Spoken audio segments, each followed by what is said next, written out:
नमस्ते, प्रणाम। ममता मौर्य के चैनल में सभी दर्शकों का स्वागत है। मेरी प्यारी प्यारी माताओं और बहनों को मैं दिल से प्रणाम करती हूँ। एक बहुत प्यारा कहरौआ गीत लेकर आई हूँ। कहरौआ नाच गीत है, तो प्लीज़ आप लोग ज़रूर सुनिएगा और सपोर्ट कीजिएगा। बहुत प्यारा गीत है, भाभी और ननद का मजाकिया गीत है, तो प्लीज़ आप लोग ज़रूर सुनिएगा और सपोर्ट कीजिएगा।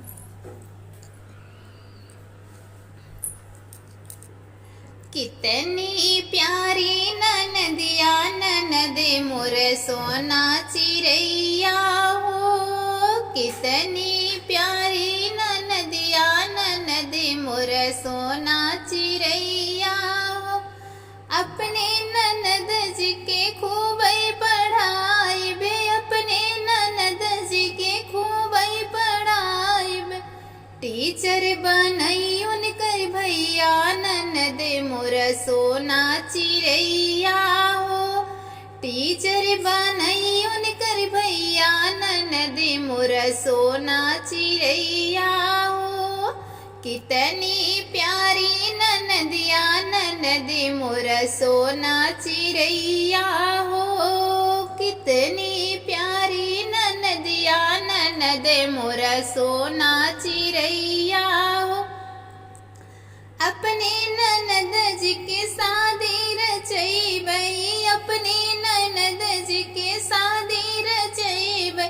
दूल्हा बनई उनकर भैया ननद मोर सोना चिरैया हो, दूल्हा बनई उनकर भैया ननद मोर सोना चिरैया हो।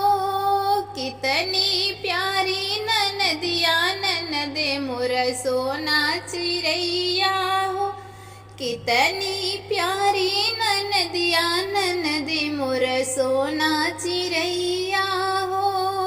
कितनी प्यारी ननदिया ननद मोर सोना चिरैया हो। अपने ननद हमरे ननद जी के दुई ही लड़िका, हमरे ननद जी के दुई ही लड़िका।